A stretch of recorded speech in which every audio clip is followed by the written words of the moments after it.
이 인물이 궁금했다. 제27회 바울 12. 바울에 대해 유대인과 이방인의 반응이 다른 까닭은? 지난 몇 차례 이 인물이 궁금했다 영상에서 바울의 선교 여행을 살펴보았습니다. 몇 가지 에피소드를 다루면서 바울이 어떤 식으로 그리스도의 복음을 전했는지를 살펴보았습니다. 오늘은 바울이 전한 그리스도의 복음에 대해 사람들이 어떤 반응을 보였는지를 말씀드리려고 합니다. 바울이 소아시아와 헬라 지역을 다니며 그리스도의 복음을 전할 때 첫 번째 대상은 그 지역의 토착민이라고 할 수 있는 이방인이었고, 두 번째 대상은 이스라엘을 떠나 그 지역에 이주하여 살고 있는 유대인이었습니다. 그런데 이방인과 유대인의 반응이 사뭇 달랐습니다. 즉 바울이 전하는 그리스도의 복음에 대해 이방인이 보인 반응과 유대인이 보인 반응 사이에서 많은 차이가 발견됩니다. 그 내용이 사도행전에 많이 기록되어 있습니다. 몇 가지 예를 들어보겠습니다. 사도행전 13장 47절로 52절, 주께서 이같이 우리에게 명하시되 내가 너를 이방의 빛으로 삼아 너로 땅 끝까지 구원하게 하리라 하셨느니라 하니, 이방인들이 듣고 기뻐하여 하나님의 말씀을 찬송하며 영생을 주시기로 작정된 자는 다 믿더라. 주의 말씀이 그 지방에 두루 퍼지니라. 이에 유대인들이 경건한 귀부인들과 그 신의 유력자들을 선동하여 바울과 바나바를 박해하게 하여 그 지역에서 쫓아내니, 두 사람이 그들을 향하여 발에 티끌을 떨어버리고 이고니온으로 가거늘 제자들은 기쁨과 성령이 충만하니라라고 기록하고 있습니다. 또 사도행전 17장 4절로 5절, 그 중에 어떤 사람 곧 경건한 헬라인의 큰 무리와 적지 않은 귀부인도 권함을 받고 바울과 실라를 따르나, 그러나 유대인들은 시기하여 저자의 어떤 불량한 사람들을 데리고 떼를 지어 성을 소동하게 하여 야손의 집에 침입하여 그들을 백성에게 끌어내려고 찾았으나라고 기록하고 있습니다. 또 사도행전 17장 11절로 13절, 베레아에 있는 사람들은 데살로니가에 있는 사람들보다 더 너그러워서 간절한 마음으로 말씀을 받고, 이것이 그러한가 하여 날마다 성경을 상고하므로 그 중에 믿는 사람이 많고 또 헬라의 귀부인과 남자가 적지 아니하나, 데살로니가에 있는 유대인들은 바울이 하나님의 말씀을 베레아에서도 전하는 줄을 알고 거기도 가서 무리를 움직여 소동하게 하거늘이라고 기록하고 있습니다. 또 사도행전 18장 5절로 6절, 실라와 디모데가 마게도냐로부터 내려오매 바울이 하나님의 말씀에 붙잡혀 유대인들에게 예수는 그리스도라 밝히 증언하니 그들이 대적하여 비방하거늘 바울이 옷을 털면서 이르되 너희 피가 너희 머리로 돌아갈 것이요 나는 깨끗하니라. 이후에는 이방인에게로 가리라 하고라고 기록하고 있습니다. 여러분께 여쭈어 보겠습니다. 바울이 전하고 있는 복음에 대해 이방인들이 보인 반응과 유대인들이 보인 반응 사이에 어떤 차이가 있는지를 발견하셨습니까? 대부분 발견하셨을 것입니다. 이방인들이 바울과 바울이 전하는 복음에 대해 대체로 호의적인 반응을 보인 반면, 유대인들은 바울을 적대시했고 바울이 전하고자 하는 복음을 거부했다는 것을 발견하셨을 것입니다. 그렇습니다. 이방인들이 호의적이었다면 유대인들은 적대적이었습니다. 이방인들이 열려 있었다면 유대인들은 닫혀 있었습니다. 이방인들이 수용적이었다면 유대인들은 비수용적이었습니다. 이방인들이 유연했다면 유대인들은 경직되어 있었습니다. 왜 이런 차이가 발생했을까요? 이것을 이해하는 것이 아주 중요합니다. 이방인들의 반응과 유대인들의 반응 사이에 차이가 있었다는 사실 그 자체보다 왜 차이가 있었는지 그 이유를 이해하는 것이 아주 중요합니다. 먼저 유대인들이 바울과 바울이 전하는 복음에 대해 왜 그렇게 적대적이었고 닫혀 있었고 비수용적이었고 경직되어 있었는지 그 이유부터 살펴보도록 하겠습니다. 결론부터 말씀드리자면 유대인들이 이런 반응을 보인 이유는 유대인들에게는 기존의 유대교라는 유일 종교가 아주 견고하게 자리 잡고 있었기 때문입니다. 여러분들도 잘 아시다시피 유대교도 하나님을 믿는 종교입니다. 그런데 유대교의 하나님과 바울이 전하는 하나님은 근본적으로 다른 하나님입니다. 하나님이라는 이름은 같지만 속성이 다르고 원리가 다른 하나님입니다. 이것을 이해하기 위해서는 유대교의 등장 배경부터 말씀을 드리지 않을 수 없습니다. 남유다가 바벨론에 의해 패망한 이후 바벨론으로 포로로 끌려갔던 남유다 사람들과 그들의 자손들이 기원전 5세기 무렵 이스라엘로 귀환합니다. 이때 귀환한 사람 중에 에스라라는 사람과 느헤미야라는 사람이 있었습니다.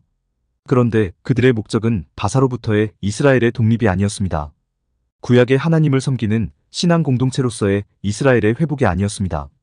바사 왕국의 한 도로서의 이스라엘의 통치자가 되어 이스라엘 백성들을 원활히 통치하는 데에 목적이 있었습니다. 그 목적을 이루기 위해서는 무엇보다도 무너진 민심을 수습해서 통합된 사회를 만들어야 했습니다.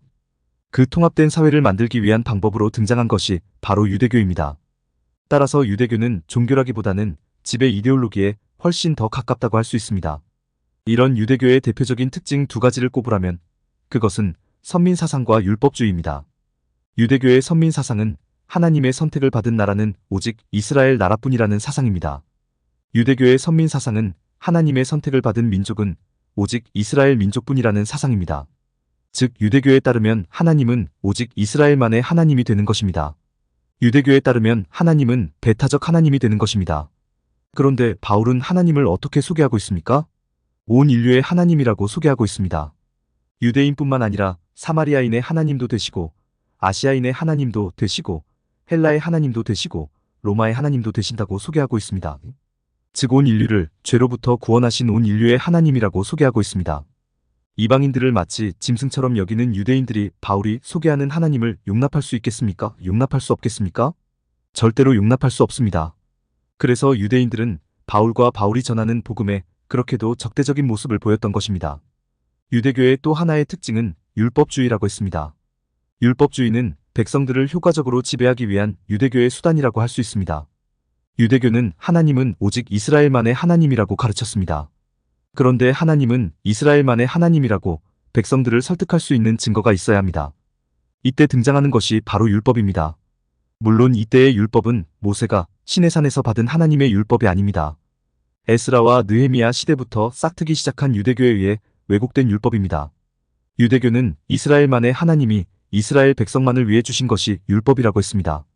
그리고 이 율법을 온전히 지켜 행해야만 하나님의 복을 받을 수 있다고 주장했습니다.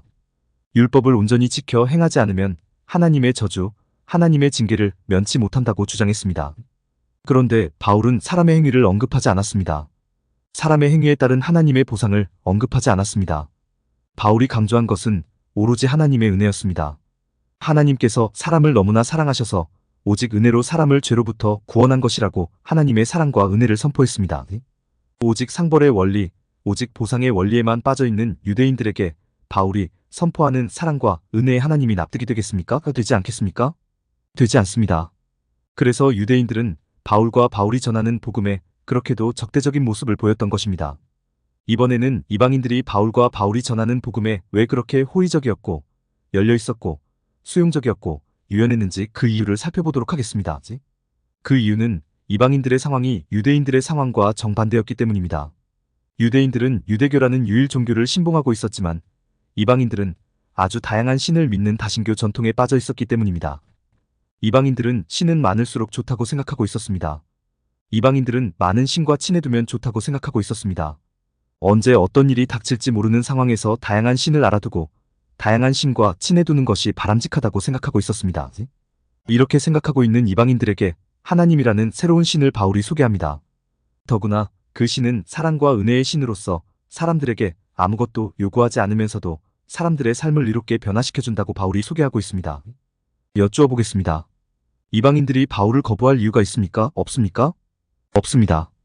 이방인들이 바울이 소개하는 하나님이라는 신을 마다할 이유가 있습니까? 없습니까? 없습니다. 그래서 이방인들은 바울과 바울이 전하는 복음에 대해 호의적이었던 것입니다. 그리고 이런 호의적인 반응을 보이는 이방인들 위해 하나님께서 성령을 보내주심으로써 그들을 하나님의 자녀, 하나님의 성도 삼아주셨던 것입니다. 그런데 오늘 영상을 준비하면서 솔직히 너무나도 안타까운 생각이 밀려드는 것을 어찌할 수 없었습니다.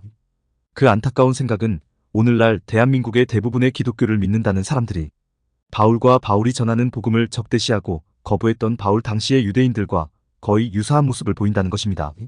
마음을 굳게 닫은 채 오직 자신들이 믿고자 하는 대로만 믿고자 한다는 것입니다. 물론 그 믿고자 하는 것이 성경을 기초로 한 바른 하나님이면 얼마든지 좋습니다. 정말로 좋습니다. 그러나 그렇지 못하다는 것입니다. 아주 안타깝게도 유대교가 그랬던 것처럼 가톨릭도 변질되었고 변질된 가톨릭에 반기를 들며 탄생한 개신교도 변질되었습니다. 유대교 종교인들이 하나님의 원리를 왜곡하여 백성들을 기만하면서 자신들의 배만 불렸던 것처럼 오늘날 가톨릭 기독교도 오늘날 개신교 기독교도 하나님의 이름을 팔아 자신들의 배만 불리고 있습니다. 성도들의 자유와 평안을 위해 교회가 존재하는 것이 아니라 교회의 성장과 부흥을 위해 오히려 성도들이 이용당하고 있는 것이 솔직한 현실입니다. 그런데 성도들이 이 사실을 모르고 있다는 것입니다. 자신이 다니는 교회가 무조건 최고인 줄 믿고 자신이 다니는 교회의 목사가 무조건 최고인 줄 믿고 자신이 알고 있는 지식이 무조건 최고인 줄로 믿고 있습니다. 그래서 다른 이야기에 일체 귀를 기울이려고 하지 않습니다. 신앙생활을 오래 한 사람일수록 더욱 더 그렇습니다. 바울을 적대시하고 바울이 전하는 복음을 적대시했던 유대인들과 어찌 그렇게도 같을 수 있는지 저는 정말로 신기할 따름입니다. 이런 측면에서 저는 3927TV의 구독자들은 정말로 대단하다고 생각하고 있습니다. 구독자들에게 존경심도 우러납니다. 왜냐하면 여러분들은 그동안 여러분들이 쌓아왔던 견고한 성을 스스로 허물어뜨린 분들이시기 때문입니다. 여러분들이 쌓아왔던 성에 뭔가 문제가 있다는 것을 인식하시고 그 성을 허물어뜨린 다음에 새로운 성을 쌓고 있는 분들이시기 때문입니다. 저는 너무나 잘 알고 있습니다. 그동안 쌓은 성을 스스로 무너뜨리는 것이 얼마나 힘들고 얼마나 어려운 일인 줄을 잘 알고 있습니다. 모든 것을 잃어버리는 것 같은 심정과 마음으로 한동안 얼마나 쓸쓸한 시간을 보내셨을지 저는 너무나 잘 알고 있습니다. 왜냐하면 저도 그랬었기 때문입니다. 하지만 여러분들은 조만간 예수 그리스도께서 전해주시는 자유와 평안을 만끽하실 수 있으실 것입니다. 여러분을 향한 하나님의 큰 사랑과 큰 은혜를 깨달으실 수 있으실 것이고 경험하실 수 있으실 것입니다. 그리고 여러분의 삶 속에 일어나는 바람직한 변화를 여러분 스스로 발견하실 수 있으실 것입니다. 공감이 되었다면 구독과 좋아요, 알림 설정 부탁드립니다. 하나님의 말씀을 바르게 전하는데 큰 도움이 될 것입니다. 평등하고 공정하며 정의롭고 행복한 세상을 이루는데 큰 도움이 될 것입니다.